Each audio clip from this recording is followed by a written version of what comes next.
Welcome to Bleav In 76ers with your hosts, former 76ers point guard Eric Snow and two Sixers fanatics in Marcus and Teja Dash. Bleav In 76ers is presented by BetOnline.AG. BetOnline remains your number one source for all your sports betting this season. Everything from NFL playoffs to pro and college basketball, UFC, MMA, and much more. You'll always find the latest odds, team matchup info, player news, and game trends at BetOnline. With live betting options, free contests, and live scores for almost any sport or game imaginable. BetOnline is truly the fastest and easiest way to bet on all your favorite leagues and events. Head to the website today or use your mobile device to join and receive your 50% welcome bonus with your first deposit. Make sure to use promo code BLEAV. That's BLEAV to receive your rewards. BetOnline.AG, where the game starts. Hey guys, welcome back to another episode of Bleav In 76ers podcast. I'm Marcus Dash here with legendary 76ers point guard Eric Snow and my brother Teja Dash. It was a pretty beautiful weekend, at least for me and Teja. You know, we got to watch Embiid dominate Jokic on Saturday, and then of course our Chiefs came out on top against the Bengals on Sunday. So feeling pretty good. Yeah, I still don't understand that dynamic, but congratulations. Well, just look at the T-shirt, man. It says it all right there. Come on, Eric. Right here. Yeah, but it's just say Sixers and Eagles. It should, yeah. Hey, look, I don't hate the Eagles. Let's put it. I mean, You will in 2 weeks. I don't. You know what? I don't think so, though. Like, I mean, if we lose, I will. I'll find somebody on that team to not like, and then I'll it depends what kind of game it is. If it's like the Tampa Chiefs Super Bowl and they're doing peace signs in our face and stuff like that, yeah, I'll hate someone Like real quick. The real Sixer fans. The real Sixer fans that are really Philly Sixer fans would not tease an Eagles fan.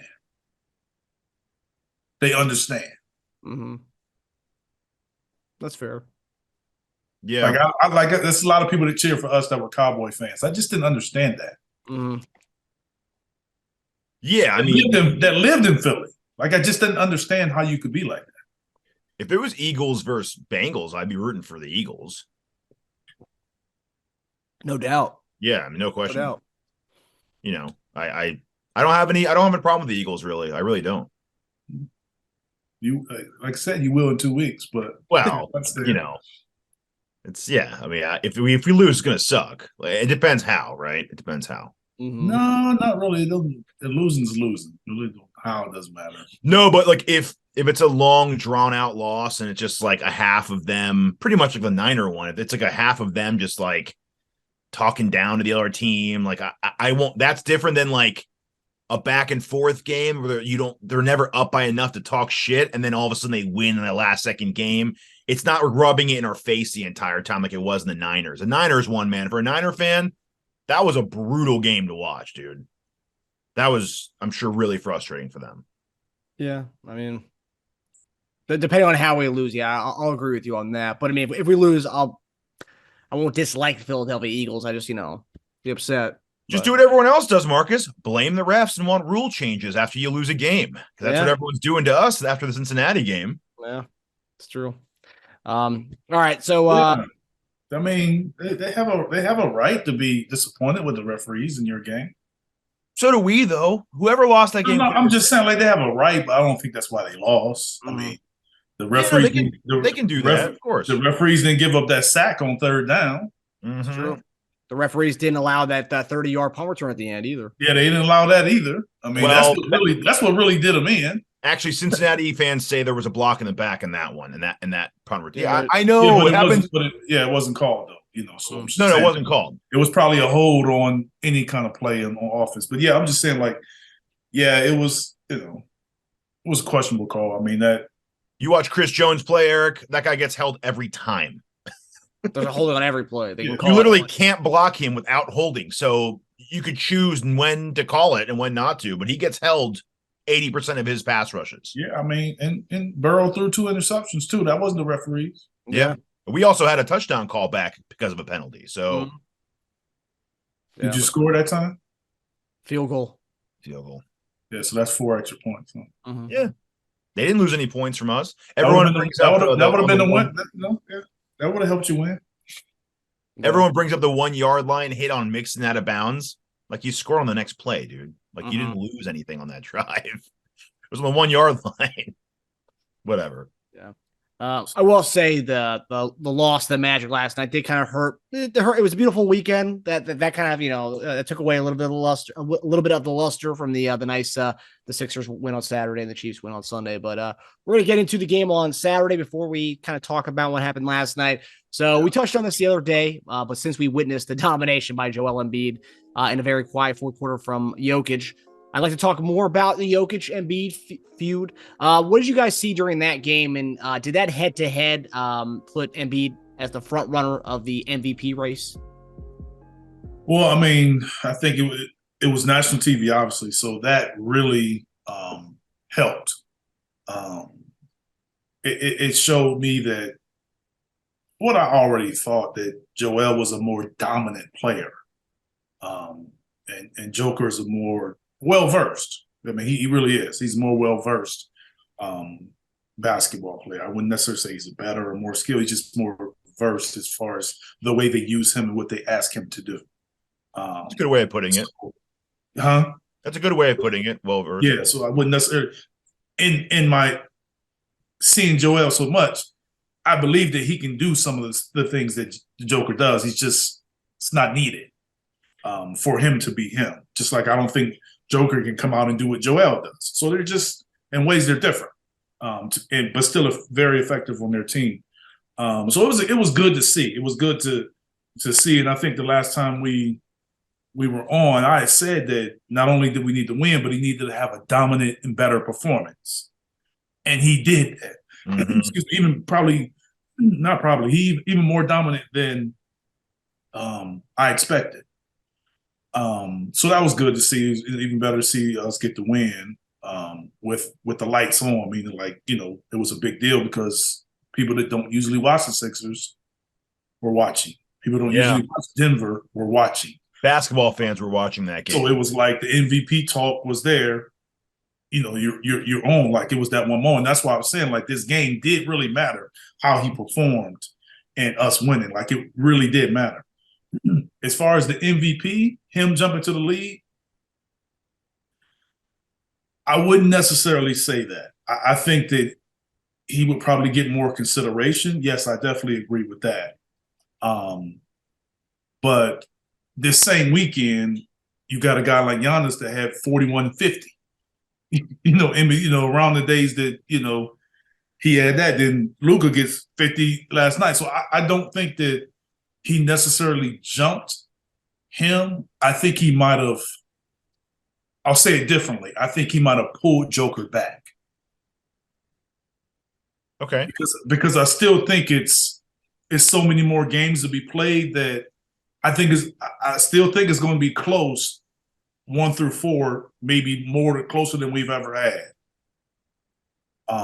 But yeah, I do not think that it's just leap and people they just going to dismiss what Joker and Giannis, all these guys have done. I just think that it just made it a tighter race. People that like Joel will still keep him up there, but people that like Joker will not necessarily jump Joel up there. I just think, I think he pulled him back. I think he made it tighter. It made it more interesting, but I don't think that the masses see it that way. Me personally, I've always thought that it was closer than other people have came of advertised. So so to me, it's still close. I always thought it was closer than other people thought. Yeah. For anyone who thought it was close, that made a difference. But for all the Joker's my guy, no matter what, it didn't do anything. Let's be honest. It's one game is what they say. So and this is part of the problem with media in general. What's the whole my guy, your guy? I complained about this recently. It's created such a division and such a hatred amongst other players. It all turns to I'm right. That's the one. That's true. What I'm saying, it turns into when you like a guy, you got to talk negative about the other guy. Yeah. Don't talk just whoever you like. Just say why you like him. You don't have to it all started with this whole debate with, MJ and whoever, Wilt and whoever, LeBron and whoever. Mm-hmm. You always got to bash a guy to lift a guy up. Like, this isn't the case. They're all great players. Because if you have a guy number one and this guy is creeping up, he's creeping up a lot of these guys' minds, he's creeping up on me starting to maybe be wrong about I said he's number one. And I don't want to be wrong. No one wants to be wrong, right? So every time someone has a good game, kick him down. Good game, kick him down. Like, no, he's not doing my guy. He doesn't do that. Yeah, I mean that, but that's why I'm saying when you always bashing the guy, like, it's gonna always go that way. Like, a guy can have a great season. It's been every single season where guys have great seasons and do not get MVP. It happens every year. Let me ask you a question real fast. Would this be the first time ever that I should have looked this up. Would this be the first time ever that a guy wins MVP but is not the All-Star starter? How crazy would that be, by the way? I want to think that's happened before. Really? I want to think that's happened before. I'm gonna do some deep diving on that after this. That might take a little. I mean, has Tim Duncan always started? I would assume. Like, I don't know. Like, I really don't know. You're right, because in the 2000s, you had KG Shaq was there. Yeah, KG. You had KG. You had Shaq, and you had Dirk at 4 too. Yeah. So I don't know. If I had to think of someone just like thinking, I would say Tim. Maybe one of his years, or even did Dirk won an MVP? Right, he won an MVP. He could have not started the year he won an MVP. Mm-hmm. Shaq, depends on when he won it. I would think Shaq in LA was killing the votes, though. Yeah, I mean, I just don't know if Yao Ming was in when he won an MVP. Ooh, that's a good point. That's a good point. I feel like I would have heard about that so much more than that, though, if Shaq got snubbed for Yao, though. But yeah. You're right. I mean, they kind of changed the rules because of Yao was getting in front of Shaq. Yeah. That would be pretty interesting to see, though. I think I would actually love that one, because I wanted Embiid to win it, but two, because it would just show how wrong people are. Because we're gonna get to that later. People are just wrong about that, and him winning would just magnify that, right? But as far as the Jokic Embiid matchup, I thought it was definitely, we talked about this as being a one-on-one type game and how, like, everyone says Burrow versus Mahomes. That's why that doesn't move a needle for me with those guys. Like, everyone's like, oh, now Mahomes is definitely better. Well, no, he didn't play. I mean, he's not playing cornerback against him, right? So, but this pretty much was 1 versus 1. And not only was it big in that regard, both teams are one's number 1, one's number 2 in their conferences. So it wasn't just an MVP match. It was an MVP match versus contenders that might play each other in the finals, right? They are the top 2 seeds. So that made it so much bigger. It wasn't just we suck this year, but we're going to let, Jokic cook this game and just do whatever to kill stats. No, they're trying to win. They're trying to keep their number 1 seed. There's a lot on the line for both teams, period. I think they just made it so much better too, as well. I do agree that I don't think, unfortunately, it's just Embiid being Embiid. Like, that was crazy to say, a standard plus game for him. I mean, he's been killing it this year. But Jokic not only had a bad game, he had a bad game when it mattered most. He had a really bad fourth quarter.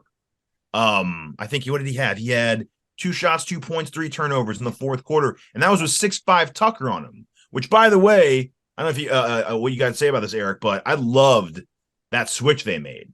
Because although he scored on Tucker, his assists went down a lot because Embiid could guard the rim again. Because when he was guarding Jokic, I did like it from a fan's perspective. I did not like it from a one-on-one comparison. The MVP comparison. Yeah. I thought it hurt Joel by them.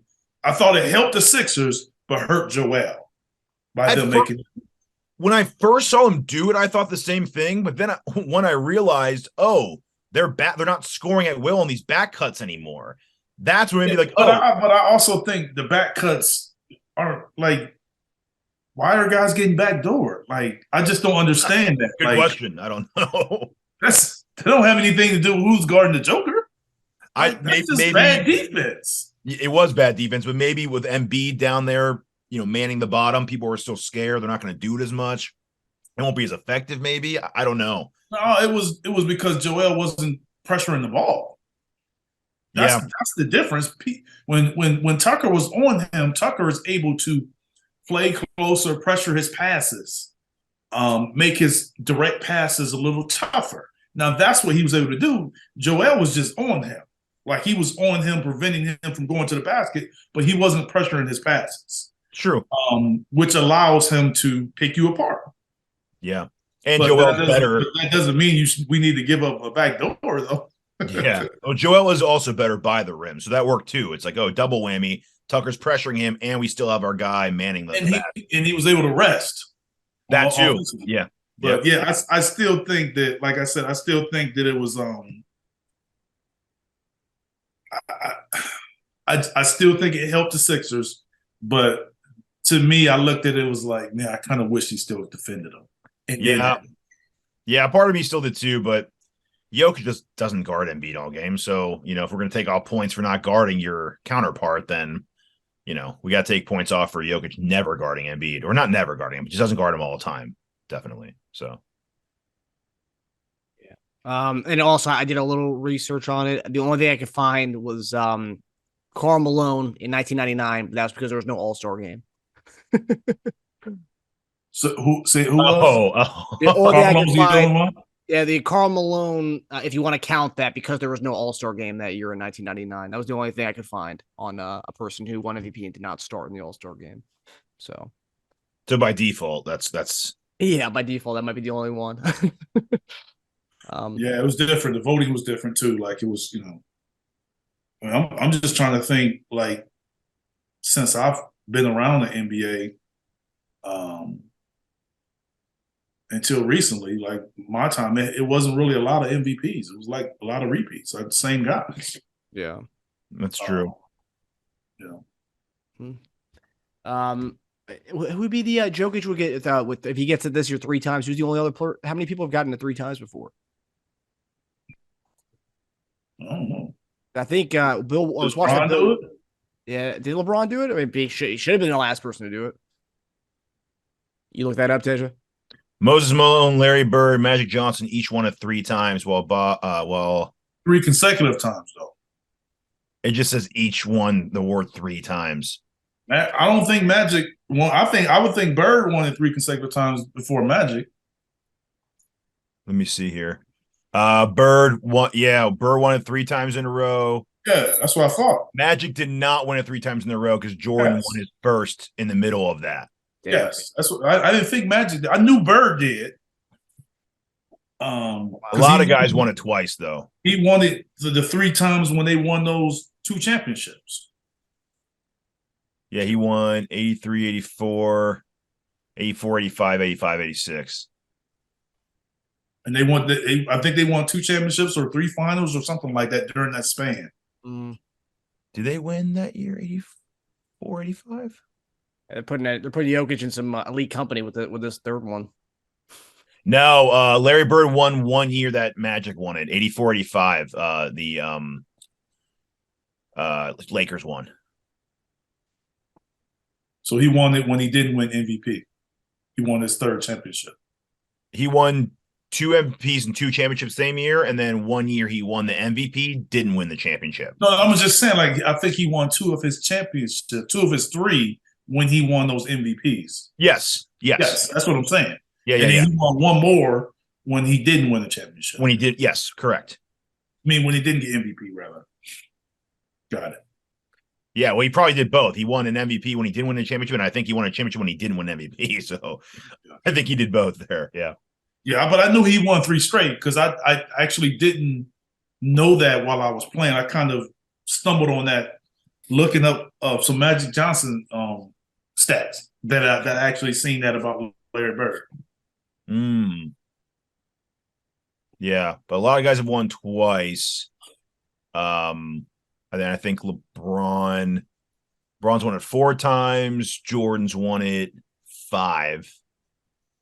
And Wilt's won it 4.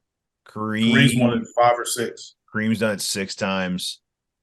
And then Bill Russell's done it 5 times.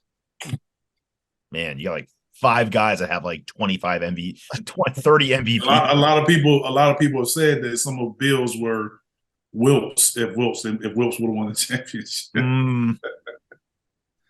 Yeah. Like I think the year he averaged 50 and 20 or whatever, he didn't win it, I believe. That's crazy. Crazy. Oscar Robertson only won it once, huh? That surprises me.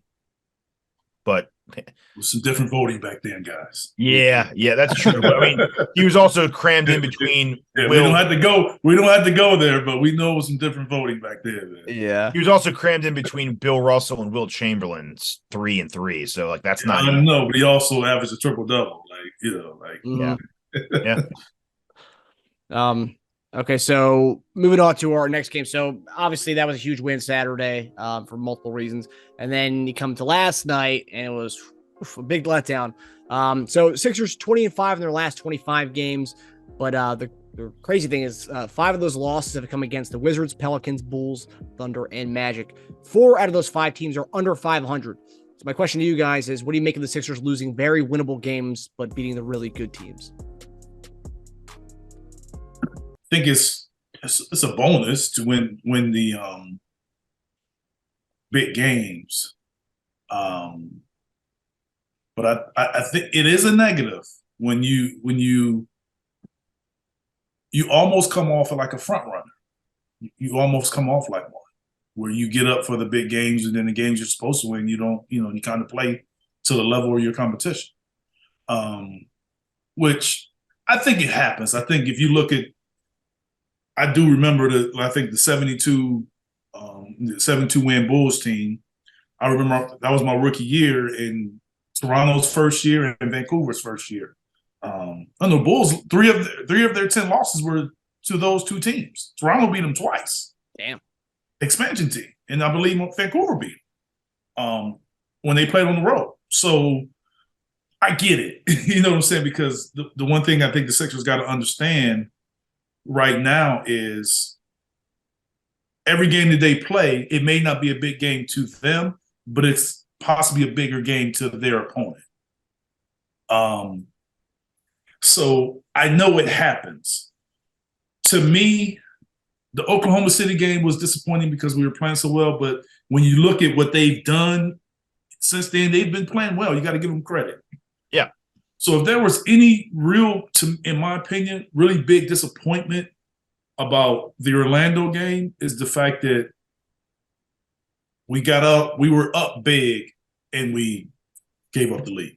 I think if it was just a back and forth game, the whole game, and they kind of pulled away, I'm like, okay. But the fact you up big like that and the way that they just came and took it from you, like it's no other way to say it. They took it. We got whiny, we got complaining, and say it again. Doc said the same thing. Yeah, and so it was just more of them just going out and be like, "Hey, this is our game. We're gonna take it," and that's what they did. So I don't think it was more of kind of what we didn't do. I think it was just they came out and really made it seem like they just as good as you. Like that's how they kind of approached it. That's how they went for it, and we're going to have to do something different on Wednesday because they're coming back. They beat Boston the same way. Back-to-back games in Boston. They played the same schedule and beat them both times.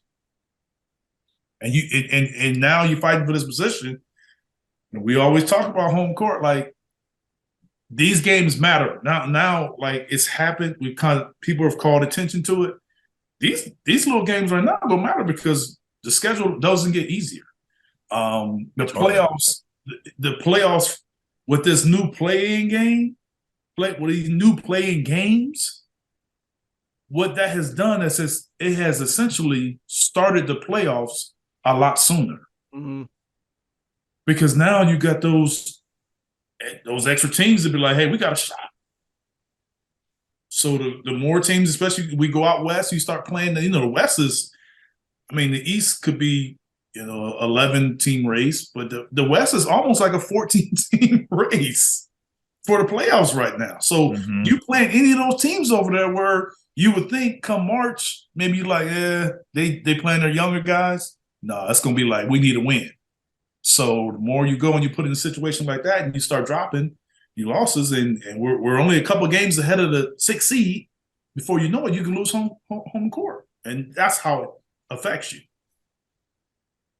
Yeah, like you said, it doesn't mean a lot to us in that moment, but it will mean a lot when we lost the home court because of one game, and you look back and you were like, man, we lost to 4 under 500 teams when we were on a crazy win streak. And one of them, we had a 20-point lead. Yes. Yeah. I just remember that if it comes down to one game, trust me. I need to look at it too. I think overall, we've lost a lot of our games against inferior opponents. I mean, if you go way back to San Antonio, early in the season we did, yeah. Did we lose to the Pistons too? In the Azals? No, we didn't. Lost the Pistons now. But we lost. I mean, we've, which is weird because it's like, we're playing down, because we also do kill teams too. But I feel like yesterday was a combination of parting with the Eagles players probably late night in Philly after that game. I feel like it. Some people online said this, a little maybe a hangover after conquering Jokic in that game, which is ridiculous. And then just going back to that first month of the season where we thought teams would just lay down for us. And I think when we killed them, I thought we'd think like, oh, Orlando knows their role. They know it's over. They're just going to stop playing hard. And they didn't, man. I mean, good for them. They're well coached and they play hard. And like Doc said, they wanted it more. They were more physical. They got up in us. And instead of matching the intensity, we kind of just got into whiny mode and whined to the refs about the calls. And that's not, fans are kind of saying online, like, it's adversity. When a team gets up and in you and you're not getting those calls, how are you going to react? You're going to lose by 10 to the Magic? I mean, so we got whiny, man. We got whiny, complaining a lot. Like, to be honest, like that's, and then before you know it, they cut the lead, and now you got a close game. So now it doesn't matter. You get a close game, and I thought when Joel got them, when he got in foul trouble, he got hesitant, especially defensively. Yeah. So that hurt too. And then you got to, and this is what I've been telling you guys from ever since this summer. What's going to happen with Maxey when he isn't making shots? Because he didn't really stick with them. No, they didn't.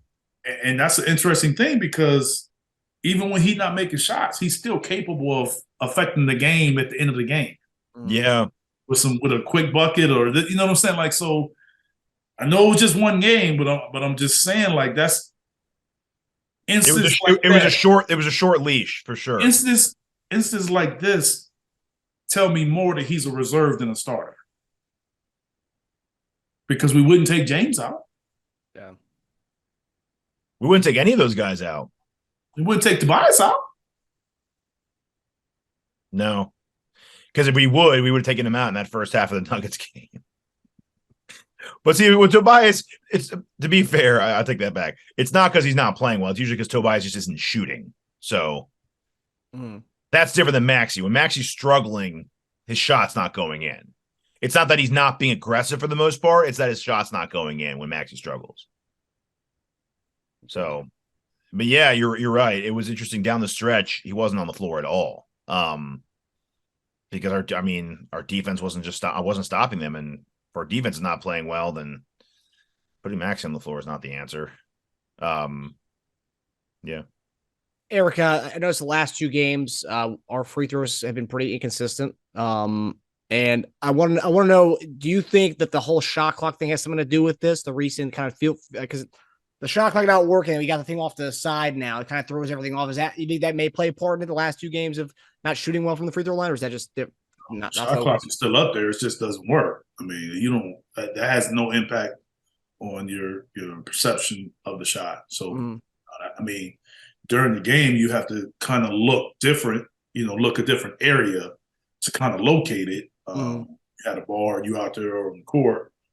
So from that standpoint, it could kind of take your eye away from the basket, but not from the free throw line. That's just us just not making that, not completing them. I'm glad you brought that up, though. Get it together, Philly. Your owner's trying to buy an NFL team. You're in the Super Bowl. 2 straight games, it doesn't work. Someone should be fired for that, dude. They said it worked momentarily Sunday, and then it went back to not working again. But then a game on Monday doesn't work. I don't know what that's all about. Man, come on. When I found out it was not working for that other game, I was like, "What? Amateur hour, yeah." What are they all? They've been all out watching the Eagles the past 2 days. What the hell's going on? What that's all about? That's interesting. Yeah. Crazy. Yeah. So we got to go here in a second. I just want to get your a brief opinion on this, and then we'll go to the game predictions. But big thing we kind of talked about off air last week. So Daryl Morey recently blamed Boston media for the Embiid's All-Star starting snub, calling them shameless. To which Chris Mannix of Sports Illustrated replied with harsh words for the GM, saying that both media and players voted Embiid number 3, and fans are the ones who voted him 4th overall. He went on to say Morey needs to spend more time, more money with marketing Embiid so that fans like him more. He also went on to say that the way Morey left Houston for Philadelphia was shameless. Oof. So I got to ask, is this fair or foul? Oof. It seems personal to me. Yeah. That's their issue. That's on them. They can do all the talking, they squabbling they want, man. I don't have any opinion on 2 guys going back and forth. That's on them, man. That last part was definitely foul. The first part I'd say, if I'm going to comment on that, would be since then, because Russillo responded saying, KOC, Ryan, and Bill Simmons all voted Embiid as a starter. But then someone else said on a podcast that Bill said on his podcast that he voted Giannis over Embiid, even though admittedly he thinks Embiid's having a better year. That's the kind of stuff more. If that's true, that's the kind of stuff more he's talking about, though. So I just don't understand. Maybe it's just. I mean, I just don't like getting into it because I don't the whole process of guys that get a vote. Who decides who gets a vote? Like in the media, who decides which media gets a vote? I don't know. No one knows. I don't know anyone that knows. No. So maybe that's the discussion that needs to be had. Yeah. I think former players should have more of a say than friggin' some of the media people. They actually do a poll on former players, but I mean, either way it go, it's kind of flawed. An alumni vote. I do think, even though I don't know anything about the media, I think the players' vote is a bigger joke than the media. I mean, this guy's they voted for a guy that didn't even play all year long. That's a joke. Yeah, it is a joke. Yeah. It shows they're not taking it seriously for sure. That's what I'm saying. So you can't blame the media or the fans when their own players are making it a joke. Yeah. So that's why I don't understand why people get so upset about it when it's obviously flawed. Yeah. Popularity contest, for the most part. Yeah, he brought up some good points, though. He's talked about how, Philly population exceeds some of the other cities' population. So the fact that the fan vote didn't outweigh other fan votes for those. Yeah, players. But it's not per city. It's international. Yeah, so. Yeah. Well, that's true, too. Yeah. It's international, and people can, not the way they got it, people can vote multiple times, and you get extra votes counted if you do it at a certain time. That all that stuff comes into, you never know how it's going to go. I think Embiid, though, I think he is a little more hated than someone like Jokic. Because I don't think he's hated. I just don't think he's as popular as the guys that wanted in front of him. Embiid, his first few years, made some enemies in cities and in players. I understand that, but he's just not more popular than Giannis, KD, and Tatum. There's nothing wrong with that because it's not about playing. People don't vote because of how well someone's playing. That's what we're not understanding. Yeah, it's a popularity contest. Just saying, Zion made it in here. I don't remember the last time he's played. Like, it's not about that. Like my kids, I had them set up do a all-star voting. They don't know any stats. It's who I like. This is who I like. This is who I'm picking. I like him. That's my, one of my sons gonna pick Steph Curry. He could pick him. He would pick him 5 times if he could. Mm-hmm. So, I mean, that's what it's about. Like, they're not looking at any stats and seeing who's dominating right now. So you got to understand that's what it is. That's why I understand when people are how you get so upset about it when everything involved with the voting process, it allows for this to happen. Yeah, it does. Do you think Embiid winning, for example, would make him more popular? Like winning a championship would make him more popular? I thought the Sixers more popular. Do you think that would just naturally happen? Yeah, definitely. Winning does. I think it made Giannis more popular. Yeah. Besides what he's done, but I do think winning did that in the way he goes about playing. Mm-hmm. Because a lot of the haters a player has, like we talked about this with Giannis last week, you have to concede on some of those old hatred points you used to have. Because all the stuff you said, empty stats, if it translates to a ring, then you can't say that stuff because it translated to winning and being the top of your profession. So MVP and a championship and a champion, you got to stop at that point. Yeah. There'd be no denying, because everyone wants to say, "Oh, Embiid just a foul baiter." There'd be no denying a lot of that if you want a ring. Yeah. His greatness, I mean. Yeah. Well, hopefully, he's even said he doesn't really care about the MVP, the All-Star. He wants to win the whole thing. He'd rather win than any of that other stuff. So yeah, but I'm sure it plays a little part in it. That game against Jokic tells me otherwise. I think he cares a little bit about the MVP. Yeah, is that MVP or is that more like just showing up the guy that people think is better than you, regardless of the MVP label? I think it's more so it's a mano a mano kind of thing, more so the MVP thing. Yeah, it's a little ego in there. Yeah. That's cool. All right, so we're going to get to the predictions here. So we don't have a show Friday, so we're going to talk about the 3 games we have coming up here. So Wednesday at home, as Eric alluded to, we are hosting the Orlando Magic again for a rematch. Who wins the rematch and by how much, Eric? We win a rematch +6. Ooh, I like it. A lead that we withhold the entire game, or we have to come back for this one? Look, man, we got to come out with a different energy. They're going to come out playing free because they feel like they got one. So they don't come out feeling free. It'll be back and forth. We'll pull it out in the fourth quarter. I think we have to come out hard. I want to take us first half for sure. I think we're going to try to come out hard, get a big lead, and this time not lose it. I think we win by double digits. Nice.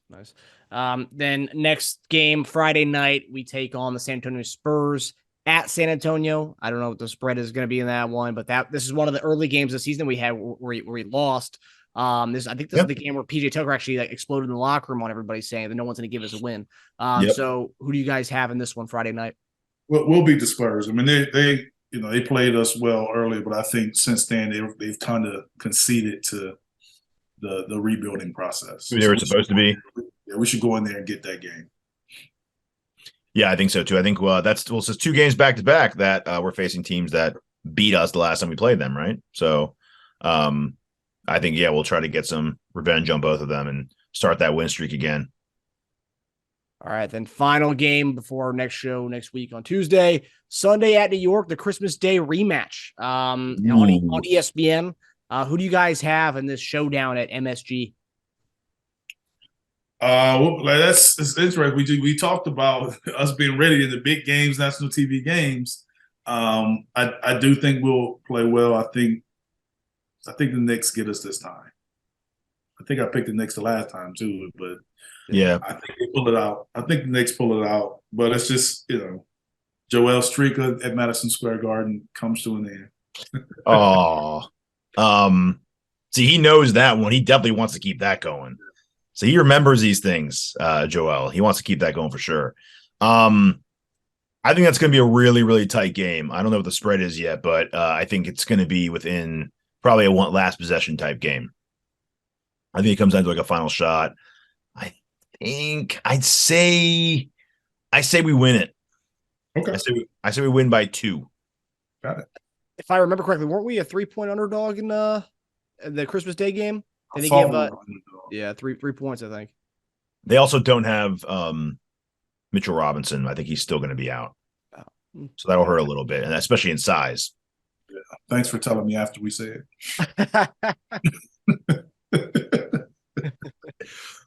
But all right, well, hopefully we sweep these next 3 games we have before our next show. Fellas, we hope you guys have a good week, and thanks for tuning in to Bleav In 76ers presented by BetOnline. We'll see you guys next week, and hopefully we're talking about a 3-game winning streak. Build it back up again. Definitely. Yeah. All right, guys. All right, guys. All right, take it easy. Easy, fellas. Later on.